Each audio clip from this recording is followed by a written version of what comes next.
ಸ್ವಶಿಷ್ಯ ಸತ್ಪ್ರೀಣನ ಪೂರ್ವಪಕ್ಷಂ ದುರ್ವಾರ ಕಾಮಾದಿ ವಿದಾರ ದಕ್ಷಂ ಭಜಾಮ್ಯಹಂ ರೇವಣ ಕಲ್ಪವೃಕ್ಷಂ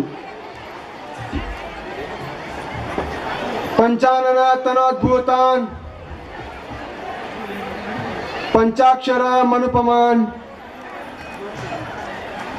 ಪಂಚಸೂತ್ರ ಕೃತೋ ವಂದೇ पंचाचार्यान् जगद्गुरुं लिंगैक्य श्री शटस्थल ब्रह्मी ರುದ್ರಮುನಿ ಶಿವಾಚಾರ್ಯ ಮಹಾಸ್ವಾಮಿಗಳವರ ಪಾದಾರವಿಂದಗಳಲ್ಲಿ ನನ್ನ ಅನಂತ ತ್ರಿಕಾಲ ದೀರ್ಘದಂಡ ವಂದನೆಗಳನ್ನು ಸಮರ್ಪಿಸಿ ವೇದಿಕೆ ಮೇಲೆ ಆಸೀನರಾಗಿರ್ತಕ್ಕಂತಹ ಉಪಾಚಾರ್ಯರೆಲ್ಲರ ಪಾದಾರವಿಂದಗಳಲ್ಲಿ ನನ್ನ ಅನಂತ ತ್ರಿಕಾಲ ದೀರ್ಘದಂಡ ವಂದನೆಗಳನ್ನು ಸಮರ್ಪಿಸಿ ವೇದಿಕೆ ಮೇಲೆ ಉಪಸ್ಥಿತರಿರತಕ್ಕಂತಹ ಬ್ರಹ್ಮಾಂಡ ಗುರೂಜಿ ಖ್ಯಾತಿಯ ನರೇಂದ್ರ ಬಾಬು ಗುರೂಜಿ ಅವರೇ, ಈಗ ತಾನೇ ಸಭೆಯನ್ನ ಉದ್ಘಾಟಿಸಿರ್ತಕ್ಕಂತಹ ನಮ್ಮ ಕ್ಷೇತ್ರದ ನೆಚ್ಚಿನ ಶಾಸಕರು, ಮಠದ ಪರಮ ಶಿಷ್ಯರು ಆಗಿರ್ತಕ್ಕಂತಹ ಬಸವರಾಜ ಬೊಮ್ಮಾಯಿರವರೇ, ಇನ್ನೊಬ್ಬ ಮಠದ ಪರಮ ಶಿಷ್ಯರು ವಿಧಾನ ಪರಿಷತ್ತಿನ ಸದಸ್ಯರಾಗಿರ್ತಕ್ಕಂತಹ ಶ್ರೀಯುತ ಸೋಮಣ್ಣ ಬೇವಿನ ಮರದ್ರವರೇ, ಸುದ್ದಿ ಮಾಧ್ಯಮದ ಮಿತ್ರರೇ, ಗಣ್ಯಮಾನ್ಯ ಪ್ರತಿಷ್ಠಿತರೇ ಹಾಗೂ ತಾಯಂದಿರೇ, ನಾವೆಲ್ಲ ಇವತ್ತು ಅಜ್ಜನವರ 41ನೆಯ ಪುಣ್ಯಾರಾಧನೆಯ ಒಂದು ಸುಸಂದರ್ಭದಲ್ಲಿ ಇವತ್ತು ಸೇರಿರುವುದು ನಿಮಗೆಲ್ಲ ತಿಳಿದೇ ಇದೆ. ನಾವು ನೋಡ್ಕೊಂಡು ಬರ್ತಾ ಇದ್ದೇವೆ, ಅಜ್ಜನವರ ಪುಣ್ಯತಿಥಿ ವರ್ಷದಿಂದ ವರ್ಷಕ್ಕೆ ಹೇಗೆ ಬೆಳೆದುಕೊಂಡು ಬರ್ತಾ ಇದೆ ಅಂತಂದು. ಪ್ರತಿ ವರ್ಷಕ್ಕಿಂತ ವಿಭಿನ್ನವಾಗಿ ಈ ವರ್ಷದ ಒಟ್ಟುಗಳಿಗೆ ಲಿಂಗ ದೀಕ್ಷೆಯನ್ನು ನೀಡ್ತಕ್ಕಂಥದ್ದಾಗಿರ್ಬೋದು, ಸಾಮೂಹಿಕ ವಿವಾಹ ಕಾರ್ಯಕ್ರಮಗಳಾಗಿರ್ಬೋದು, ಅಲ್ಲದೆ ಈ ವರ್ಷದ ವಿಶಿಷ್ಟವಾಗಿರ್ತಕ್ಕಂತಹ ಅಜ್ಜನವರ ಜೀವನಾದರ್ಶ ಪ್ರಭೆಯ ಪ್ರವಚನವನ್ನ ವೇದಮೂರ್ತಿ ರೇವಣಸಿದ್ಧ ಶಾಸ್ತ್ರಿ ಅವರು ಯಶಸ್ವಿಯಾಗಿ ನಡೆಸ್ಕೊಂಡು ಬಂದಿರತಕ್ಕಂಥದ್ದನ್ನು ನೀವು ನೋಡಿರಬಹುದು. ತಾಯಂದಿರು ತಾವೇನು ಕಡಿಮೆ ಅನ್ನೋ ರೀತಿಯಲ್ಲಿ ಈ 7 ದಿನಗಳ ಕಾಲ ಸತತವಾಗಿ ಸಿದ್ಧಾಂತ ಶಿಖಾಮಣಿ ಪಾರಾಯಣವನ್ನ ರುದ್ರ ಬಳಗದ ಮಾತೆಯವರು ನಡೆಸ್ಕೊಂಡು ಬಂದಿರತಕ್ಕಂಥದ್ದನ್ನು ನೀವು ನೋಡಿರಬಹುದು. ಇಷ್ಟೆಲ್ಲ ಬೆಳವಣಿಗೆಗಳನ್ನ ನಾವು ನೋಡಿದಾಗ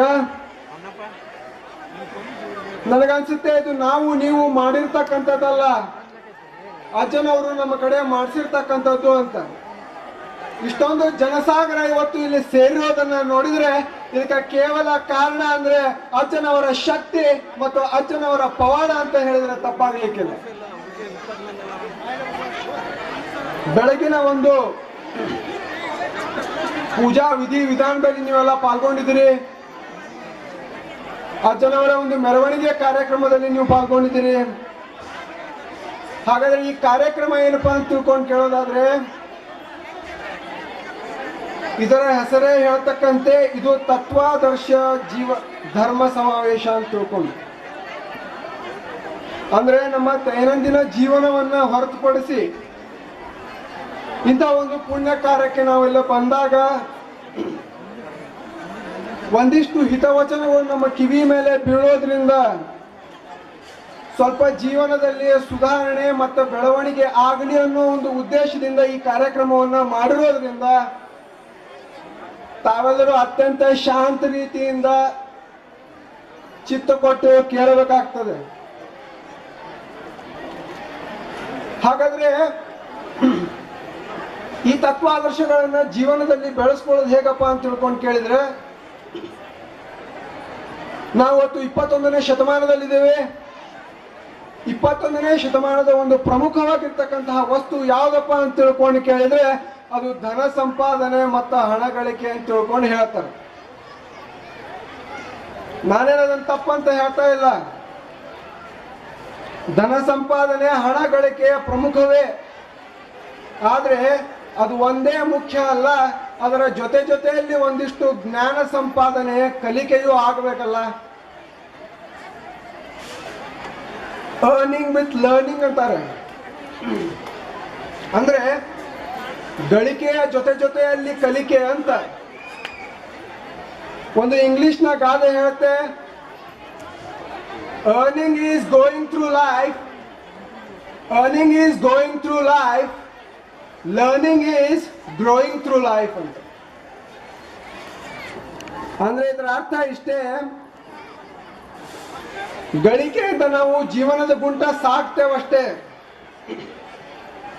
ಗಳಿಕೆಯಿಂದ ನಾವು ಜೀವನದ ಗುಂಟ ಸಾಕ್ತೇವಷ್ಟೇ. ಆದ್ರೆ ಆ ಗಳಿಕೆಯ ಜೊತೆ ಜೊತೆಯಲ್ಲಿ ಕಲಿಕೆ ಆದಾಗ ಜೀವನದ ಗುಂಟ ಬೆಳವಣಿಗೆಯನ್ನು ಹೊಂತೇವೆ, ಗ್ರೋಯಿಂಗ್ ಥ್ರೂ ಲೈಫ್ ಅಂತ ಹೇಳ್ತೀವಿ. ಹಾಗಾದ್ರೆ ಈ ಜ್ಞಾನಾರ್ಜನೆ ಹೆಂಗಾಗ್ಬೇಕಪ್ಪ ಅಂತ ತಿಳ್ಕೊಂಡು ಕೇಳಿದ್ರೆ, ಇದಕ್ಕೆ ಒಂದು ಮೌಲ್ಯಯುತವಾಗಿರ್ತಕ್ಕಂತಹ ಶಿಕ್ಷಣದ ಅವಶ್ಯಕತೆ ಇದೆ. ಶಿಕ್ಷಣ ಅಂದ್ರ ವಿದ್ಯಾವಂತರಾಗೋದಲ್ಲ. ವಿದ್ಯಾವಂತರಿಗೆ ಮತ್ತು ಜ್ಞಾನವಂತರಿಗೆ ಸಾಕಷ್ಟು ವ್ಯತ್ಯಾಸ ಇದೆ. ಇವತ್ತು ಒಬ್ಬ ವ್ಯಕ್ತಿ 100ಕ್ಕೆ 100 ಅಂಕವನ್ನ ಗಳಿಸಿರಬಹುದು, ಒಳ್ಳೆಯ ಪದವೀಧರನೂ ಆಗಿರಬಹುದು. ಆದರೆ ಆತ ಅಸಂಸ್ಕೃತನಾಗಿದ್ದ, ಆತನ ಮಾನವೀಯ ಮೌಲ್ಯಗಳು ಶೂನ್ಯವಾಗಿದ್ದಪ್ಪ ಅಂತಂದ್ರೆ ಆತನ ಜ್ಞಾನವೂ ಶೂನ್ಯ. ಅವನಿಗೆ ನೀವು ವಿದ್ಯಾವಂತ ಅಂತ ಕರಿಬಹುದು, ಆದ್ರೆ ಜ್ಞಾನವಂತ ಅಂತ ಕರೀಲಿಕ್ಕೆ ಸಾಧ್ಯ ಇಲ್ಲ. ಒಂದು ಇಂಗ್ಲಿಷ್ನ ಗಾದೆ ಹೇಳುತ್ತೆ, education is manifestation of perfection in a man ಅಂತ. ಅಂದ್ರೆ ಮನುಷ್ಯನಲ್ಲಿ ಇರ್ತಕ್ಕಂತಹ ಪರಿಪೂರ್ಣತೆಯ ಅರಿವು ಮಾಡ್ಕೊಳ್ಳೋದೇನಿದೆ, ನಮ್ಮಲ್ಲಿ ಇರ್ತಕ್ಕಂತಹ ಪರಿಪೂರ್ಣತೆಯನ್ನ ಜಾಗೃತಗೊಳಿಸಿ ತಿಳಿಪಡಿಸ್ಕೊಳ್ಳೋದೇನಿದೆ ಅಲ್ಲ, ಅದು ಶಿಕ್ಷಣ ಅಂತ ತಿಳ್ಕೊಂಡು. ಡಿಗ್ರಿ ತಗೊಳ್ಳೋದು ಶಿಕ್ಷಣ ಅಂತ ಹೇಳಿಲ್ಲ ಅವರು. ನಮ್ಮಲ್ಲಿ ಇರ್ತಕ್ಕಂತಹ ಜ್ಞಾನವನ್ನ ಅರಿವು ಮಾಡ್ಕೊಳ್ಳೋದು ಶಿಕ್ಷಣ ಅಂತ ಹೇಳಿದ್ರು. ಒಂದು ಒಳ್ಳೆಯ ಉದಾಹರಣೆಯನ್ನು ಅವರು ಕೊಡ್ತಾರೆ. ಒಬ್ಬ ಭಿಕ್ಷುಕ ಇದ್ದ. ಆ ಭಿಕ್ಷುಕ ಏನ್ ಮಾಡ್ತಿದ್ದ ಅಂದ್ರೆ ಒಂದು ಕಟ್ಟಿ ಮೇಲೆ ಕೂತು ಭಿಕ್ಷೆಯನ್ನ ಬೇಡ್ತಿದ್ದ. ಹಲವಾರು ವರ್ಷಗಳಿಂದ ಆ ಕಟ್ಟಿ ಮೇಲೆ ಕೂತು ಭಿಕ್ಷೆ ಬೇಡ್ತಿದ್ದ. ಒಂದು ದಿನ ಗುರುಗಳು ಬಂದ್ರು. ಗುರುಗಳು ಬಂದು ಹೇಳಿದ್ರು, ಏನಪ್ಪಾ ಇಷ್ಟು ವರ್ಷಗಳಿಂದ ಇಲ್ಲಿ ಕೂತು ಭಿಕ್ಷೆ ಬೇಡ್ತಿ, ಕಟ್ಟಿ ಮೇಲೆ ಕೂತು, ಯಾವತ್ತಾದ್ರೂ ಈ ಕಟ್ಟಿ ಕೆಳಗೆ ಏನೈತಂತ ನೀ ನೋಡಿಯೇನು ಅಂತ ಕೇಳಿದ್ರು ಅವ್ರು. ಅವ ಹೇಳ್ದ, ಇಲ್ರಿ ಗುರುಗಳನ್ನ ಇಲ್ಲಿ ಕೂತು ಭಿಕ್ಷೆ ಅಷ್ಟು ಬೇಡ್ತೀನಿ, ಈ ಕಟ್ಟಿ ಕೆಳಗೆ ಏನೈತಂತ ನನಗೆ ಗೊತ್ತಿಲ್ಲ ಅಂದ. ಅವ್ರು ಹೇಳಿದ್ರು, ಇವತ್ತು ನನ್ನ ಸಲುವಾಗಾದ್ರೂ ನೀನು ಈ ಕಟ್ಟಿ ಕೆಳಗೆ ಏನೈತಂತ ನೋಡು ಅಂತ ಹೇಳಿದಾಗ ಆ ಭಿಕ್ಷುಕ ಏನ್ ಮಾಡ್ದ, ಆ ಕಟ್ಟಿಯ ಕಲ್ಲನ್ನ ಸರಿಸಿದ. ಆ ಕಟ್ಟಿಯ ಕೆಳಗೆ ಕೋಟಿ ಕೋಟಿ ಬೆಲೆ ಬಾಳ್ತಕ್ಕಂತಹ ವಜ್ರ ವೈಡೂರ್ಯ ಬಂಗಾರ ಬೆಳ್ಳಿ ಎಲ್ಲ ಇತ್ತು. ಅದ್ರ ಮೇಲೆ ಕೂತು ಭಿಕ್ಷೆ ಬೇಡ್ತಿದ್ದ. ಅವನ ಅಡಿಯಲ್ಲಿಯೇ ಸಾಕಷ್ಟು ಶ್ರೀಮಂತಿಕೆ ಸಂಪತ್ತು ಇತ್ತು, ಆದ್ರೆ ಅದರ ಅರಿವು ಅವನಿಗಿರಲಿಲ್ಲ. ಇದರ ತಾತ್ಪರ್ಯ ಇಷ್ಟೇ, ನಮಗೆ ಬೇಕಾಗಿರ್ತಕ್ಕಂತಹ, ನಮಗೆ ಅವಶ್ಯವಿರ್ತಕ್ಕಂತಹ ಜ್ಞಾನದ ಸಂಪತ್ತು, ಜ್ಞಾನದ ಶ್ರೀಮಂತಿಕೆ ಇದೆ ಅಲ್ಲ, ಅದು ನಮ್ಮಲ್ಲಿಯೇ ಇದೆ. ಆದ್ರೆ ಅದರ ಅರಿವು ನಮಗಿಲ್ಲ. ಅದರ ಅರಿವು ನಮಗಾಗಬೇಕಪ್ಪ ಅಂದ್ರೆ ಅದು ಕೇವಲ ಗುರುಗಳ ಆಶೀರ್ವಾದ, ಗುರುಗಳ ಮಾರ್ಗದರ್ಶನ, ಗುರುಗಳ ಒಂದು ಉಪದೇಶದಿಂದ ಹೊರತು ಬೇರೆ ಯಾವುದರಿಂದಲೂ ಸಾಧ್ಯ ಇಲ್ಲ ಅಂತ ತಿಳ್ಕೊಂಡು ಅವರು ಹೇಳಿದ್ರು, education is knowing your ignorance ಅಂತ. ಅಂದ್ರೆ ನಮ್ಮಲ್ಲಿ ಇರ್ತಕ್ಕಂಥ ಅಜ್ಞಾನದ ಅರಿವು ಮಾಡ್ಕೊಳ್ಳೋದೇನಿದೆಯಲ್ಲ, ನಮ್ಮಲ್ಲಿ ಇರ್ತಕ್ಕಂತಹ ಮೌಢ್ಯತೆಯನ್ನ ತಿಳಿಪಡಿಸ್ಕೊಳ್ಳೋದೇನಿದೆಯಲ್ಲ, ಅದು ನಿಜವಾದ ಶಿಕ್ಷಣ ಅಂತ ತಿಳ್ಕೊಂಡು ಹೇಳಿದ್ರು. ಬಹುಶಃ ಇವತ್ತು ನಿಮ್ಮ ಬಳಿ ಸಾಕಷ್ಟು ಧನ ಸಂಪತ್ತು ಇರಬಹುದು, ಸಾಕಷ್ಟು ವಿದ್ಯೆ ಇರಬಹುದು, ಆದರೆ ಜೀವನದಲ್ಲಿ ನೆಮ್ಮದಿ, ಸುಖ, ಶಾಂತಿ, ಸಂತೋಷ ಇಲ್ಲ ಅಂದ್ರೆ ಅಂತ ಜೀವನವನ್ನು ತಗೊಂಡು ಏನ್ ಮಾಡ್ತೀರಿ? 4 ಜನ ಸ್ನೇಹಿತರಿದ್ರು, ಬಹಳ ಒಳ್ಳೆಯ ಸ್ನೇಹಿತರು, ಬಹಳ ಜಾಣರು ಇದ್ರು. ಒಂದು ಒಳ್ಳೆಯ ಡಿಗ್ರಿಯನ್ನ ಪಡೆದು ವಿದೇಶಗಳಲ್ಲಿ ಒಬ್ನ ಆಸ್ಟ್ರೇಲಿಯಾನು, ಒಬ್ನ ಅಮೇರಿಕಾನು, ಒಬ್ನ UK ಈಗ ವಿದೇಶಗಳಲ್ಲೆಲ್ಲ ಒಳ್ಳೆಯ ಹುದ್ದೆಯಲ್ಲಿ ಒಳ್ಳೆಯ ವೇತನದ ನೌಕರಿ ಅವ್ರಿಗೆ ಸಿಕ್ತು. ಒಂದು 4-5 ವರ್ಷ ವಿದೇಶದೊಳಗೆ ಅವರು ಕೆಲಸ ಮಾಡಿದ ತಕ್ಷಣ ಇನ್ನು ನಮ್ಮ ಪೋಷಕರಿಗೆ, ನಮ್ಮ ಮನೆಯವರಿಗೆ ಭೇಟಿ ಆಗ್ಬೇಕಂತ ತಿಳ್ಕೊಂಡು ಎಲ್ಲರೂ ಭಾರತಕ್ಕೆ ಬಂದರು.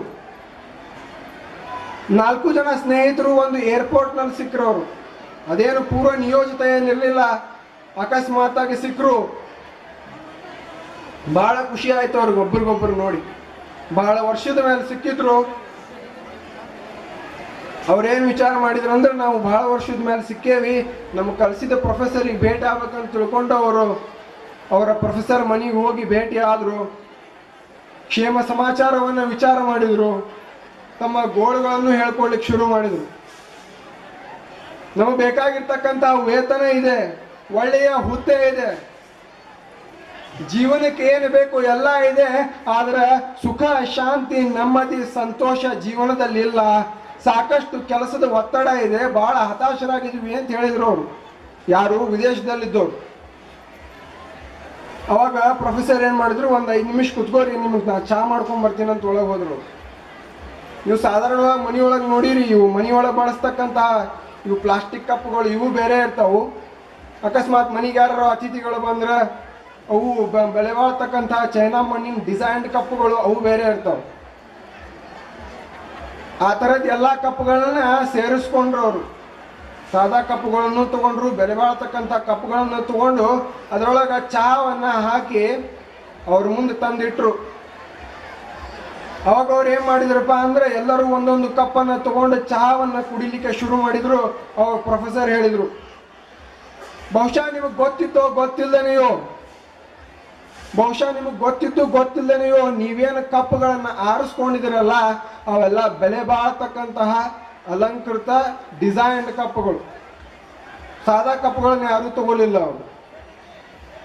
ಅವರು ಕೇಳಿದ್ರು, ಆ ಚಹಾದ ರುಚಿಗೂ ಮತ್ತು ಕಪ್ಪಿನ ಸುಂದರತೆಗೂ ಏನಾದರೂ ಸಂಬಂಧ ಐತನೋ ಅಂತ ಕೇಳಿದ್ರು. ಅದೇ ನೀವು ಮಾಡಿರ್ತಕ್ಕಂಥ ತಪ್ಪು ಅಂತ ಹೇಳಿದ್ರು. ನೀವು ಹೇಗೆ ಆ ಚಹಾದ ರುಚಿಯನ್ನ ಕಪ್ಪಿನ ಸುಂದರತೆಗೆ ಅಳೆದ್ರು, ಹಾಗೆ ನಾವು ಯಾವಾಗ ನಮ್ಮ ಜೀವನದ ಸಂತೋಷವನ್ನ ನಮ್ಮ ಬಳಿ ಇರ್ತಕ್ಕಂತಹ ಭೌತಿಕ ವಸ್ತುಗಳು, ಬಹುಶಃ ನಮ್ಮ ಕಡೆ ಇರ್ತಕ್ಕಂಥ ಮನಿ ಆಗಿರಬಹುದು, ನಾವು ಬಳಸ್ತಕ್ಕಂಥ ಕಾರ್ ಆಗಿರಬಹುದು, ನಾವು ಹಾಕ್ತಕ್ಕಂಥ ಒಡವೆಗಳಿಗೆ ಯಾವಾಗ ನಾವು ನಮ್ಮ ಜೀವನದ ಸಂತೋಷವನ್ನು ಅಳಿಲಿಕ್ಕೆ ಶುರು ಮಾಡ್ತೇವಲ್ಲ, ಅದೇ ನಮ್ಮ ಹತಾಶೆಗೆ ಕಾರಣ, ಅದೇ ನಮ್ಮ ಮನಸ್ಸಿನ ಅಶಾಂತಿಗೆ ಕಾರಣ ಅಂತ ಹೇಳಿದ್ರು. ಅಂದ್ರೆ ಜೀವನವನ್ನು ನಡೆಸಲಿಕ್ಕೆ ಅಂದ್ರೆ ಕೇವಲ ವಿದ್ಯೆ ಹೊಂದಿದ್ರೆ ಸಾಕಾಗೋದಿಲ್ಲ, ಕೇವಲ ಧನ ಸಂಪತ್ತು ಹೊಂದಿದ್ರೆ ಸಾಕಾಗೋದಿಲ್ಲ. ಅದರ ಜೊತೆಯಲ್ಲಿ ಒಂದಿಷ್ಟು ಆದರ್ಶಗಳು ಜೀವನದೊಳಗೆ ಬೇಕು. ಇಂದಿನ ದಿನಮಾನದಲ್ಲಿ ಆದರ್ಶಯುತವಾಗಿರ್ತಕ್ಕಂತಹ ಜೀವನ ನಡೆಸುವುದು ಬಹಳ ಅವಶ್ಯಕವಾಗಿದೆ. ನಾವೆಲ್ಲ ಬೆಳೀತಕ್ಕಂತಹ ಸಸಿಗಳಿದ್ದಂಗೆ, ನಾವು ಒಂದು ಸಸಿ ಬೆಳಿಬೇಕಂದ್ರೆ ಅದಕ್ಕೆ ಏನು ಬೇಕಪ್ಪ ಅಂತಂದ್ರೆ ಒಂದಿಷ್ಟು ನೀರು ಬೇಕು, ಒಂದಿಷ್ಟು ಗೊಬ್ಬರ ಬೇಕಲ್ಲ. ಆ ನೀರು ಗೊಬ್ಬರ ಏನಪ್ಪ ಅಂತಂದ್ರೆ ಗುರುಗಳಿಂದ ಸಿಗ್ತಕ್ಕಂತಹ ಉಪದೇಶ, ಗುರುಗಳಿಂದ ಸಿಗ್ತಕ್ಕಂತಹ ಮಾರ್ಗದರ್ಶನ, ಗುರುಗಳಿಂದ ಸಿಗ್ತಕ್ಕಂತಹ ಆಶೀರ್ವಾದ. ಅಷ್ಟಿದ್ರೆ ಸಾಕಾಗುದಿಲ್ಲ. ಒಂದೇನಾದ್ರೂ ಬೆಳಿಬೇಕಂದ್ರೆ ಅದ್ರ ಸುತ್ತಲೂ ಒಂದಿಷ್ಟು ಕಳೆನೂ ಬೆಳೆದಿರ್ತಾವೆ. ಆ ಕಳೆಗಳೇನಪ್ಪ ಅಂದ್ರೆ ನಮ್ಮಲ್ಲಿ ಇರ್ತಕ್ಕಂತಹ ಅಜ್ಞಾನ, ನಮ್ಮಲ್ಲಿ ಇರ್ತಕ್ಕಂತಹ ಮೌಢ್ಯತೆ ಮತ್ತು ಸಮಾಜಘಾತಕ ಶಕ್ತಿಗಳು. ಗುರುಗಳು ಏನ್ ಮಾಡ್ತಾರಪ್ಪ ಅಂತಂದ್ರೆ ನಮ್ಮಲ್ಲಿ ಆಚಾರ ವಿಚಾರಗಳನ್ನ ತುಂಬೋದ್ರ ಮುಖಾಂತರ, ನಮ್ಮಲ್ಲಿ ಸಂಸ್ಕೃತಿಯನ್ನ ತುಂಬೋದ್ರ ಮುಖಾಂತರ, ನಮ್ಮಲ್ಲಿ ತತ್ವ ಆದರ್ಶಗಳನ್ನ ತುಂಬೋದರ ಮುಖಾಂತರ ಆ ಕಳೆಗಳನ್ನ ಕಿತ್ತು ಎಸೆದು ನಮ್ಮ ಏಳಿಗೆಗೆ ಸಹಕಾರ ಮಾಡ್ತಾರೆ. ಲಿಂಗೈಕ್ಯ ಶಟಸ್ಥಳ ಬ್ರಹ್ಮೆಯ ರುದ್ರಮುನಿ ಶಿವಾಚಾರ್ಯರು ಭಕ್ತರ ಏಳಿಗೆಗಾಗಿ ಶ್ರಮಿಸಿದ್ರು. ಅಷ್ಟೇ ಅಲ್ಲದೆ ಪ್ರಸ್ತುತ ಪಟ್ಟಾಧ್ಯಕ್ಷರಾಗಿರ್ತಕ್ಕಂತಹ ಶಟಸ್ಥಳ ಬ್ರಹ್ಮಿ ರೇವಣ ಸಿದ್ದೇಶ್ವರ ಶಿವಾಚಾರ್ಯರು ಸಹ ಭಕ್ತರ ಏಳಿಗೆಗಾಗಿ ಹಗಲಿರುಳು ಶ್ರಮಿಸ್ತಾ ಇದ್ದಾರೆ ಅಂತ ನಾವು ಇವತ್ತು ಘಂಟಾಘೋಷವಾಗಿ ಹೇಳಬಹುದು. ಅಂತಹ ಒಂದು ಪರಂಪರೆಯ ಮಠದ ಶಿಷ್ಯರಿಂದ ನಾವು ಅಂತ ಹೇಳಿದ್ರೆ ಅದು ನಮ್ಮ ಅದೃಷ್ಟ. ನಮ್ಮ ಸೌಭಾಗ್ಯ ಅದು. ಅಂತ ಒಂದು ಅಜ್ಜನವರ ಪುಣ್ಯತಿಥಿಗೆ ತಾವೆಲ್ಲರೂ ಬಂದು ತನು ಮನ ಧನದಿಂದ ಸೇವೆಯನ್ನ ಸಲ್ಲಿಸಿ ಅಜ್ಜನವರ ಆಶೀರ್ವಾದವನ್ನ ಪಡೆದು ಹಾಗೂ ಉಪಾಚಾರ್ಯರ ಶುಭಾಶೀರ್ವಾದ ಸಂದೇಶವನ್ನ ಕೇಳಿ ಪುನೀತರಾಗಬೇಕಂತ ಹೇಳಿ ನನ್ನ 4 ಮಾತುಗಳಿಗೆ ವಿರಾಮವನ್ನು ಕೊಡ್ತಾ ಇದ್ದೇನೆ. ಮಾನವ ಧರ್ಮಕ್ಕೆ